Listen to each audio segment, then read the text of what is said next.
Hello and welcome back to Mac at the Movies. Today I'm going to review for you part 3 of the Fear Street trilogy 1666. This film was released July 16th, 2021 by Netflix and again directed by Lee Janik, who had directed the first 2 parts of this trilogy. So all the original cast from the first 2 films come back for one grand cast, if you will, when the story takes us back to the year 1666 and you see what all happened to get to where they are today, living in this cursed town of Shadyside.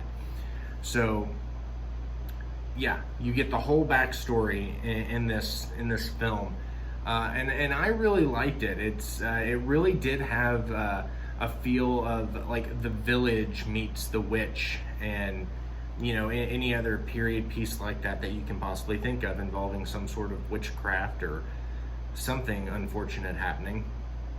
So it really did kind of pull at that vibe, and I mean, it left me impressed. While some parts were quite predictable, and I kind of saw where things were going just having seen 1,500 movies, you start to kind of pull at that. But even with seeing all that kind of coming, it was still a very enjoyable movie. Even like the little twists and turns that happen, you stop and go, all right, I get it. That's okay, cool. I like where they went with this, and it wasn't just A, B, and C.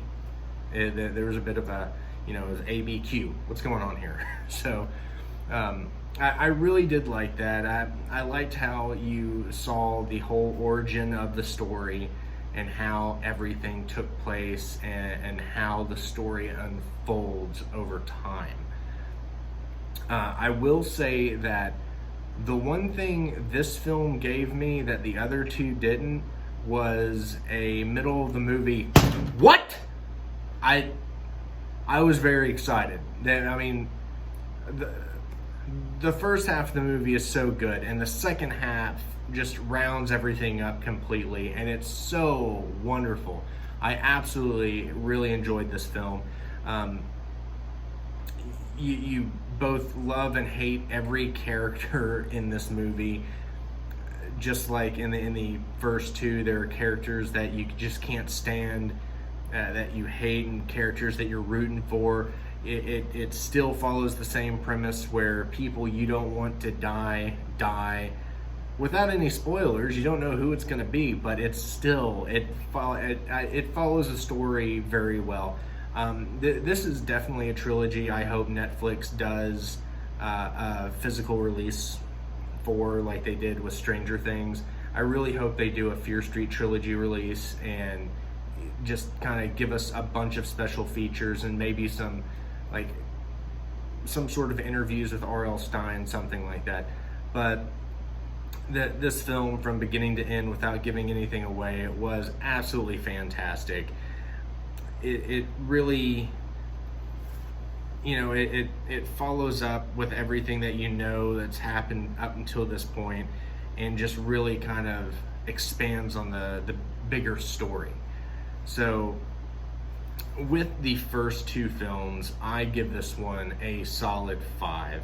This trilogy, in my opinion, I was telling a buddy earlier today that I thought that this film would go great as an epic, a non-stop, beginning to end, all 3 films, just straight in the line, little 6-hour epic, if you will, 5-hour epic. I think each movie was about an hour and a half long, give or take. So yeah, I think it would be awesome if Netflix just put out a physical release with all 3 films, and then maybe a 4th disc, like a Blu-ray disc that is just an epic, that has all 3 just tied together without the to be continueds or previously ons and everything like that. such a great movie, such a great trilogy. I'm sad to see it go, but I'm so glad that I got to see it, as it premiered, when it did, and I didn't have to wait 2 years in between each film to get to the next, because each film just lands you going, I have to see the next one, and because it's Netflix, you do.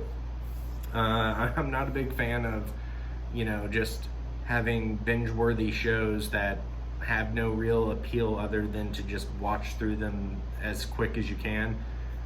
Even though when I get stuff on physical media, I mean, I'm putting in disc after disc, it seems like, but I'll usually space it out. With streaming platforms, I end up getting in that wormhole of next episode or next feature, what have you.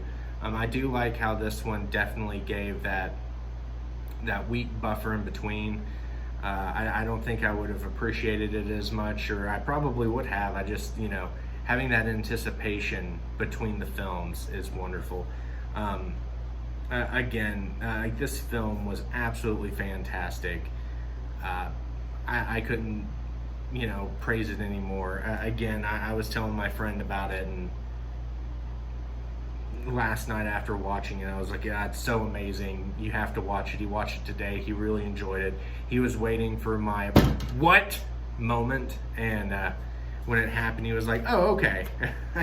It's like he tried to guess it every time something came up, that was the what moment. But I remember when it happened, I scared the cats. They went running. So anywho, did anyone else out there catch this trilogy? If you did, what did you think about it? Again, I know some people weren't big fans. Some people had discussed how they thought this was just a ripoff of every single horror movie that has come to be up until this point, and it was, but it was done so wonderfully. I don't think it could have been done any better. And it was a rated R trilogy, so I feel that allowed for more opportunity to do what a horror movie needs to do, and that is scare. Bring fear to the hearts of all you viewers out there. So anyway, let me know down in the comments below what you thought of this. Did you like it? Did you hate it? What did you think? I absolutely loved it. This trilogy gets a solid 5 out of 5. Can't go wrong. Anyways, if you like this video and the previous videos like it, hit that subscribe button wherever it is, somewhere down here, and the notification bell. Let you know when I have new and exciting videos for you coming up in the future. So, as always, thank you for stopping by. Be good to one another, and I'll see you next time. Bye.